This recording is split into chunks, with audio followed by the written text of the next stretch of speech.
வணக்கம் நண்பர்களே. இன்றைக்கி நம்ம ட்ரெயின் ஓப்பனர் எப்படி பண்ணுறது, டூ இட் யுவர் செல்ஃபாக கெமிக்கல் பேஸ் பண்ணி எப்படி பண்ணுறதுன்னு பார்க்கலாங்க.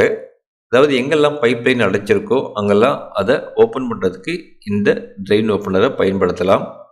வாஷ் பேசினில் இருக்கிற பைப்லைன், கிச்சன் சிங்கில் இருக்கிற பைப்லைன், பாத்ரூமில் இருக்கிற பைப்லைன், எங்கே அடைப்பு இருந்தாலும் இதை நம்ம பயன்படுத்தி அந்த அடைப்பை ரிமூவ் பண்ணலாங்க. இதை நம்ம செஞ்சு முடித்த பிறகு ஹார்பிக் ட்ரெயின் எக்ஸ்பர்ட் கூட கம்பேர் பண்ணலாங்க. இது சிம்பிள் ப்ராசஸ் தாங்க. நான் தேவையான எல்லா மெட்டீரியல்ஸுமே எடுத்து வச்சுக்கிட்டேன்.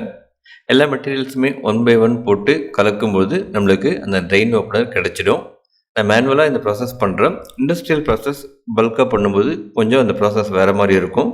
ப்ராசஸ் சேஞ்ச் ஆகும், ஆனால் அந்த பிரின்சிபல்ஸ் சேஞ்ச் ஆகாது. இப்போ நம்ம ஸ்டார்ட் பண்ணிடலாங்க. ஒவ்வொரு மெட்டீரியலோட ரோலும் அதை ஆட் பண்ணும்போது என்னென்னு நம்ம டிஸ்கஸ் பண்ணலாங்க. இது சோடியம் மெட்டாசிலிகேட். இதை தான் நம்ம ப்ரைமரி இன்க்ரீடியண்ட்டாக பயன்படுத்தியிருக்கிறோம். பொதுவாக இந்த சிங்க் அடைப்பு அப்படின்னாவே அதில் என்ன இருக்குன்னா முடி இருக்கலாம், இல்லைன்னா அந்த ஆயில் பார்ட்டிகல்ஸ், நம்ம சமையல் பண்ணும்போது அந்த கழுவி ஊற்றுற ஆயில் அதெல்லாம் வாட்டரில் கரையாது. ஸோ அந்த ஆயில் மாதிரி பார்ட்டிகல்ஸ் இருக்கலாம், இந்த க்ரீஸ் மாதிரி பார்ட்டிகல்ஸ் அதெல்லாம் இருக்கலாம். ஸோ வாட்டரில் கரையாத பொருட்கள் தான் இந்த அடைப்புக்கு காரணமாக இருக்கும்.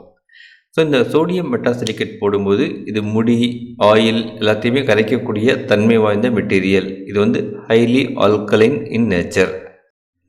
இதுக்கு திக்கனிங் ப்ராப்பர்ட்டியும் இருக்குது. ஸோ இதுவும் நம்மளுக்கு பயன்படும் வெர்டிக்கல் சர்ஃபேஸில். அதாவது ஒரு பைப்லைன் செங்குத்தாக நிற்கும்போது அதுக்குள்ளே இந்த மெட்டீரியல்ஸ் வேலை செய்யணும் அப்படின்னா ஸோ அந்த ரோலும் இது ப்ளே பண்ணும், திக்கனிங் பர்பஸ். அடுத்து கேஸ்டிக் சோடா எடுத்துருக்குறேங்க. நான் ரொம்ப குறைவான அளவு தான் எடுத்துருக்கிறேன். ப்ரொஃபஷ்னலாக பண்ணுறவங்க இதை தான் மெயின் இன்க்ரீடியண்ட்டாக வைப்பாங்க, அவங்க அதிகமாகவும் எடுப்பாங்க. இதுக்கு நிறைய ஆக்ஷன்ஸ் இருக்குது. இதனோட கெமிக்கல் ஆக்ஷன்ஸும் இருக்குது, தெர்மல் ஆக்ஷன்ஸும் இருக்குது. அது மட்டும் இல்லாமல் இது ஒரு பவர்ஃபுல்லான ஆல்கலைன் மெட்டீரியல் அப்படிங்கிறதுனால பைப்லைனுக்குள்ளே இருக்கிற ஆயில், ஃபேட் இந்த மாதிரி கரையாத மெட்டீரியல்ஸை சஃபானிஃபிகேஷன் ப்ராசஸ் பண்ணி வாட்டர் சால்யுபிள் மெட்டீரியலாக மாற்றிடுங்க. அடுத்து பேக்கிங் சோடா ஆட் பண்ணுறோங்க. பேக்கிங் சோடா பொறுத்த வரைக்கும் ஒரு ஆல்கலைன் மெட்டீரியல் அப்படிங்கிறதுனால இது அந்த பைப்லைனுக்குள்ளே இருக்கிற அசிடிக் மெட்டீரியல்ஸ், அதாவது வினிகர் இந்த மாதிரி எதனா இருந்ததுன்னா அதன் கூட ரியாக்ட் பண்ணி carbon di oxide case release பண்ணுங்க. ஸோ இந்த கேஸே ஒரு ஃபிசிக்கல் ப்ரெஷராக செயல்படும் அந்த ட்ரெயின் ஓப்பன் பண்ணுறதுக்கு.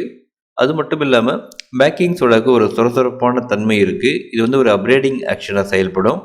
இன்னொரு பாயிண்ட் என்னென்னா இது ஒரு டியோட்ரைசர். ஸோ அந்த பர்பஸ்க்காகவும் இது பயன்படும். அடுத்து சோடியம் சல்பேட்.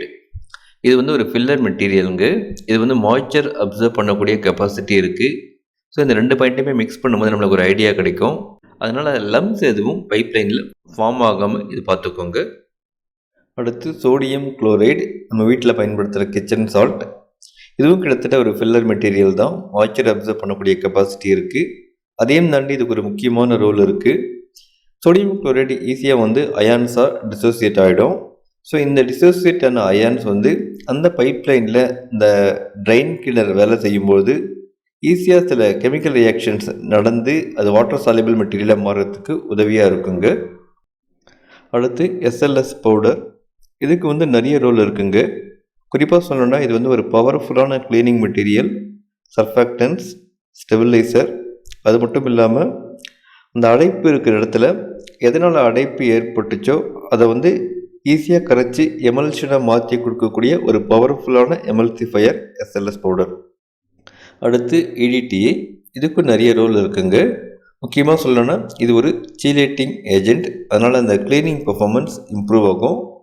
இது அந்த பிஹெச்சை மெயின்டைன் பண்ணும். இதனாலையும் கிளீனிங் பர்ஃபார்மன்ஸ் இம்ப்ரூவ் ஆகும். அது மட்டும் இல்லாமல் இந்த பைப்லைனில் ஸ்கேல்ஸ் ஃபார்ம் ஆகாமல் ப்ரிவென்ட் பண்ணக்கூடிய மெட்டீரியல் இது. அடுத்து சந்தன்கம்.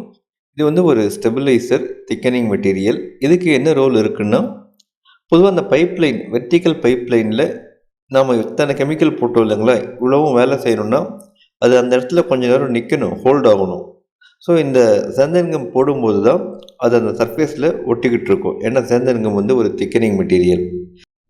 இப்போ எல்லாத்தையும் போட்டு மிக்ஸ் பண்ண வேண்டியதாங்க. ஜஸ்ட் நான் 100 கிராம் தான் பேட்ச் சைஸ். ஈஸியாக நான் மேனுவலாக மிக்ஸ் பண்ணிடுறேன். ரெடி ஆகிடுச்சுங்க. இது ஹைலி ஹைக்ரோஸ்கோபிக் இன் நேச்சர். அதாவது காற்று பட்டாலே இன்ஸ்டண்ட்டாக தண்ணி உறிஞ்சிக்கும். எப்படி நம்ம ப்ரூ காஃபி திறந்து வச்சா தண்ணி உறிஞ்சிக்குதோ அந்த மாதிரி உறிஞ்சிக்கும். ஆனால் இந்த மெட்டீரியலுக்கு அந்த ப்ராப்பர்ட்டி இருக்கணுங்க. இப்போ நம்ம ஹார்பிக் ட்ரைன் எக்ஸ்பர்ட் கூட கம்பேர் பண்ணி பார்க்கலாம். ரெண்டுமே வேறு வேறு ஃபார்முலா தான். நம்ம பண்ணியிருக்கிறது ஒரு டூ இட் யுவர் செல்ஃபாக பண்ண ஒரு ஃபார்முலா இது. ஹார்பிக்கோட கலர் ஒயிட்டாக இருக்குது. மேபி அவங்க சேந்தன் கம் பதிலாக வேறு ஏதாவது கம்மை பயன்படுத்தியிருக்கலாம். சேந்தனுக்கு கொஞ்சம் லைட் எல்லோ கலரை கொடுக்கக்கூடிய மெட்டீரியல். ஹார்பிக்கில் கொஞ்சம் கேஸ்டிக் சோடா அதிகம் இருக்கும்னு நல்லாவே தெரியுது. அப்புறம் ஹார்பிக்கில் ஏதோ இந்த மெட்டல் பார்ட்டிகல்ஸ் இருக்கும்னு தோணுது எனக்கு. அலுமினியம் மெட்டல் பார்ட்டிகல்ஸ் அந்த மாதிரி ஏதோ ஒரு கிளிட்டரிங் மெட்டீரியல்ஸாக இருக்குது அது ஆக்சுவலாக. ஸோ இந்த டிஃப்ரென்ஸ் ஹார்பிக்குக்கும் நமக்கும் இருக்குங்க. பட் நம்ம ஹார்பிக்கு காப்பி அடிக்கல. நம்ம ஒரு கைட்லைன்ஸை பேஸ் பண்ணி தான் டெவலப் பண்ணியிருக்கிறோம்.